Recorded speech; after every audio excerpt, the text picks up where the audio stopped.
장관 5명 동시 탄핵. 이란 얘기가 나오고 있죠. 기사 같이 보겠습니다. 한덕수 쌍특검 오늘 국무회의 상정 보류. 탄핵엔 할 일 할 것. 네. 어제 저희가 말씀을 드렸어요. 내일이 바로 국무회의인데 내일 국무회의에서 한 대행이 어떤 결정을 내릴 것이냐. 지금 탄핵이 될 수도 있는 상황이다라는 말씀을 드렸었는데 상정을 하지? 어쨌거나 오늘은 상정을 하지 않기로 했다는 겁니다. 그럼 정준호 의원님. 지금 민주당에서 얘기를 한 게 박찬대 원내대표가 24일 오전에 있는 국무회의에서 공포를 안 하면 오후에 탄핵 소추안 낼 거예요라고 했었거든요. 오늘 내는 겁니까? 안 그래도 지금 오늘 오후에 민주당 의원총회가 지금 예정돼 있긴 합니다. 네. 그 자리에서 한번 논의가 될 것 같은데요. 네. 모든 가능성을 지금 열어두고 오늘 오전까지 실제로 국무회의에 상정이 되는지를 지금 살펴보는 상황입니다. 탄핵안이 발의가 될 수도 있겠다 싶습니다.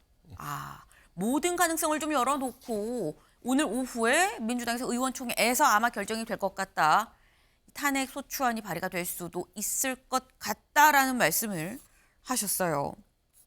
근데 사실 민주당이 앞서서 예고를 했음에도 불구하고 한대행은 상정하지 않겠다라는 결정을 미리 내린 거죠. 다음 기사를 좀 볼까요? 한대행, 내란, 김건희 특검법, 오늘은 국무회의 상정 안 해입니다. 오늘은 상정 안 해예요. 아까 중앙일보 기사도 상정 보류죠. 이 얘기인즉슨 일단 오늘은 아닌데 다음에는 할 수도 있다라는 게 지금 여지가 남겨 있는 거죠. 근데 이 여지에 조건으로 한대행이 뭘 걸었느냐라는 겁니다. 이 한대행이 얘기한 건 여야가 특검을 좀 합의를 해오면 이 여야 합의가 없는 특검은 지금까지 없었다라고 얘기를 하면서 여야가 여야정 협의체에서 좀 논의를 해주세요라고 얘기를 했다라는 거죠. 이상효 의원님. 네. 그렇다면 여야 간에 특검 관련해서 절충점을 찾을 수 있을 것이냐라는 겁니다. 절충점에 대해서는 아마 한덕수 대행이 이야기한 것은 그 두 가지의 정답이 있습니다. 뭐라고 얘기했냐 그러면은 오늘 국무회의에 상정하지 않는 부분에 대해서 네. 헌법과 법률에 대한 이견이 있고 또 이런 식의 해야 되느냐 이 두 가지입니다. 헌법과 법률에 이견이 있다는 것은 그 쌍특검법이 이야기하고 있는 위헌적 요소를 이야기하는 것이죠. 네. 특검에다 추천권이 야당에 다 있다는 부분들. 그다음에 그 대통령이 임명하지 않으면은 연정자 순으로 해야 된다는 부분. 이런 것들이 상권 분리에 위배된다는 측면에서 헌법과 법률에 이것이 맞느냐라는 것을 이야기하는 것이고 중요한 것은 지금 이 시기에 해야 되겠느냐라는 겁니다. 뭐냐 그러면은 사실상 특검법은 고도의 정치적 행위로 봐야 되는 겁니다. 이 사법 쪽에서 영역에서 안 되니까 다시 이제 입법 쪽으로 돌아오는 것인데 결국 한대행의 입장으로서는 이것이 헌법과 법률에 위반될 수 있는 소지가 있고 이견의 소지가 있으니까 결국 여야에서 합의로 해서 이것을 가져와야 되지 않느냐. 좀 더 숙기 뒤에 이야기하면은 이것을 받아들일 수 있다라는 그런 점들을 원론적으로 이야기한 것이다 이렇게 보는 거죠. 네. 여야간 좀 더 고민하고 논의해서 가지고 와라. 그러면 다시 한번 좀 생각을 해보겠다라는 입장이라는 건데 지금 말씀을 들어보면 여야 간에 절충점을 잡기가 썩 쉬워 보이진 않는 상황입니다. 이런 가운데에서 어제 노종면 원내대변인이 이런 얘기를 했어요. 들어보고 오실까요? 지금 국무위원들 총원이 16명입니다. 예. 그중에 한 명은 박성재 법무부 장관, 지금 직무 정지 상태예요. 그러면 15명 중에 5명을 탄핵을 시켜버리면 예. 국무회의가 의결을 못합니다. 그렇죠. 국무회의는 3분의 2로 의결하도록 되어 있거든요. 그러면 아예 안 돼요. 국무회의가 안 돌아가면 지금 올라가 있는 법안들은 자동 발효가 됩니다. 그러면... 거기까지도 고민하고 따져봐야 되는 아주 위중한 시점이다. 네, 노종면 대변인의 얘기를 들어보셨죠? 이겁니다. 장관 5명 동시 탄핵도 가능하다는 취지로 지금 얘기를 했습니다. 현재 이 장관이 15명인데 이 개의를 하기 위한 정족수가 11명이 채워져야 되는데 5명을 탄핵을 하면 10명이 되기 때문에 아예 국무회의를 못 열게 되지 않겠느냐. 그러면 그냥 법안이 통과되면 바로바로 발효가 될 수 있다라는 거죠. 안건 의결 못해 정족수 미달된 안건을 의결 못하기 때문에 법안이 자동적으로 발효가 된다. 정부 무력화 발언이야라는 비판이 나오자 야당 개인적 차원의 주장이다라고 선을 그었다. 있다라고 이 야당의 뭐 이건 당의 입장은 아니에요라는 얘기도 같이 부재로 지금 나와 있습니다. 하지만 정 의원님, 어쨌거나 일각에서 그리고 대변인이 이 얘기를 했다라는 건 이것도 현재 당의 공식 입장은 아니지만 염두에 두고 있는 사안은 맞는 겁니까? 저도 지금 노정면 대변인하고 같이 원내대표단에 네. 지금 구성이 돼 있는데요. 원내대표 회의에서는 한 번도 나오지 않았던 얘기고 개인적 차원에서의 아이디어인 거는 맞습니다. 다만 당내에서도 저 얘기를 듣고 저희도 깜짝 놀라가지고 봤는데 네. 실제로 저렇게 돌아가지도 않는다. 장관들이 장기적으로 해외 출장 중이거나 했을 때는 국무회의는 차관이 대리 참석하는 그런 법리들이 있기 때문에 아하. 탄핵을 하더라도 국무회의가 무력화되거나 그런지는 않고 네. 저거는 즉히 근데 장관들에 대해서 동시 탄핵 얘기가 나오는 거는 네. 내란 모의가 참석을 했었던 혐의가 밝혀지는 장관들에 대해서는 당연히 탄핵 절차가 추가적으로 진행될 수 있지 않느냐 이런 정도 얘기만 있었지 네. 국무회의를 무력하기 위한 수준에서 장관을 동시 탄핵한다는 얘기는 아직까지 당내 공식 절차 기구에서 나온 적이 한 번도 없었던 얘기입니다. 네.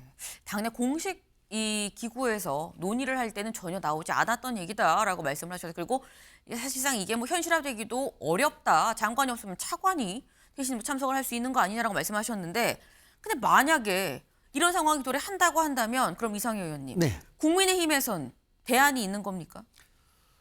행정부의 일이기 때문에 실질적으로 여기에 대해서 부당성을 이야기하는 것밖에 별다른 대안이 없습니다. 방금 의원님 말씀하신 대로 네.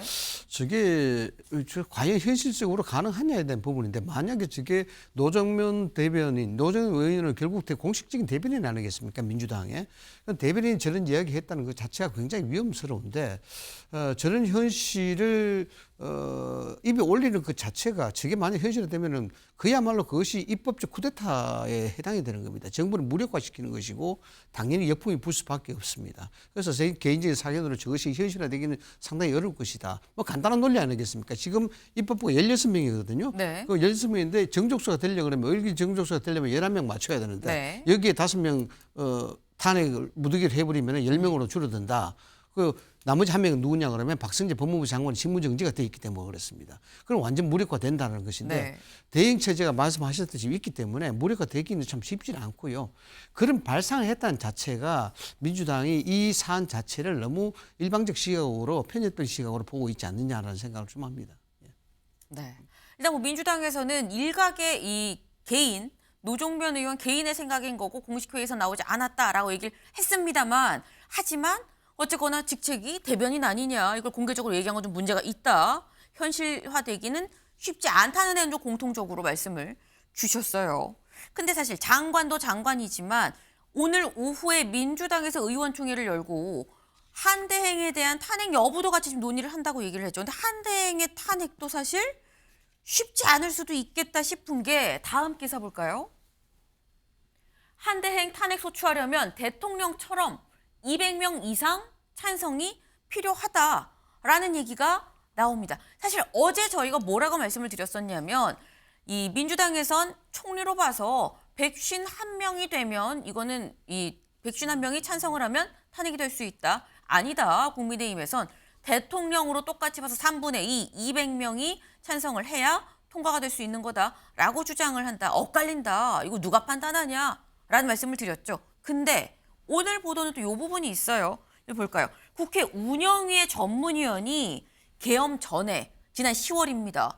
지난 10월에 이 관련해서 검토 보고서를 썼었어요. 볼까요?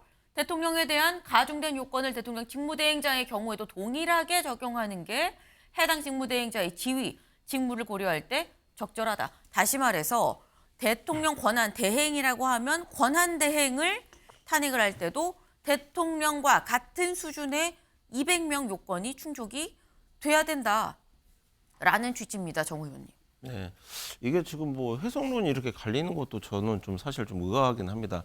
입법조사처에서도 그래서 이제 의견을 내긴 했지만요. 저도 이제 법조인 출신이긴 하지만 대통령이 권리 상태, 대통령이 존재하지 않는 상태에서 의전 서열 순위에 따라서 네. 권한을 대행하는 거지 어떤 지위를 지금 대신 꿰차는 그런 구조가 아니기 때문에 당연히 저는 151석으로 당연히 적용이 된다라고 생각을 하고 이 부분은 결국에는 헌법재판소 가서 판단이 되는 부분입니다. 네. 자체적으로 유권 해석을 해가지고 의사 일정을 진행을 할 수는 있겠지만은 결국에는 이 논란에 대해서는 결국 헌법재판소에서 탄핵안이 갔을 때 비로소 판단이 되는 거기 때문에 네. 국회에서 굳이 이거를 가지고 200석을 맞추려고 하는 게 맞냐 틀리냐를 가지고 할 게 없고 이거는 헌재 가서 판단을 받으면 일단 되는 논리다. 그래서 뭐 굳이 뭐 국회 내부에 뭐 일정 어떤 뭐 특별한 뭐 권위가 없는 뭐 그런 기관들의 유권 해석을 받는 것이 네. 오히려 논란만 키우는 그런 좀 효과가 있는 부분을 좀 한번 직시할 필요가 있다. 이 정도 한번 말씀드리고 싶습니다. 근데 만약에 헌재로 가려면 국회에서 통과가 되고 헌재로 가는 건데 국회에서 통과가 됐느냐 여부가 자체가 지금 논란인 거거든요. 그러니까 헌재로 안 갈 수도 예, 있어요. 그러면. 국회의장 같은 경우에 있어서 이 부분이 정족수가 채워졌냐 안 채워졌냐를 네. 레퍼런스를 얻어가지고 151석이냐 200석 이상이냐 이걸 이제 판단하는 과정은 있겠지만은 그거를 뭐 국회 운영위원회에서 별도로 검토하는 것도 사실 좀 웃기고요.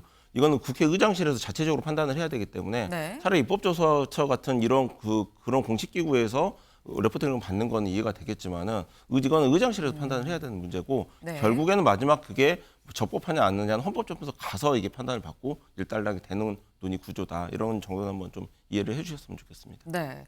운영위 차원의 판단이 아니라 국회 차원, 그러니까 전체 입법조사처 그리고 의장실의 판단이 중요한 문제 아니겠느냐. 단순히 운영위의 한 전문위원이 이 쓴 검토 보고서만 갖고 얘기할 수는 없는 문제다라고 또 말씀을 하셨습니다. 사실 오늘 오후에 실제로 한대행에 대한 탄핵이 현실화될 건지 여부가 결론이 날 수 있는 거겠죠. 오늘 오후가 좀 주목이 됩니다. 다음 키워드로 넘어가 보겠습니다.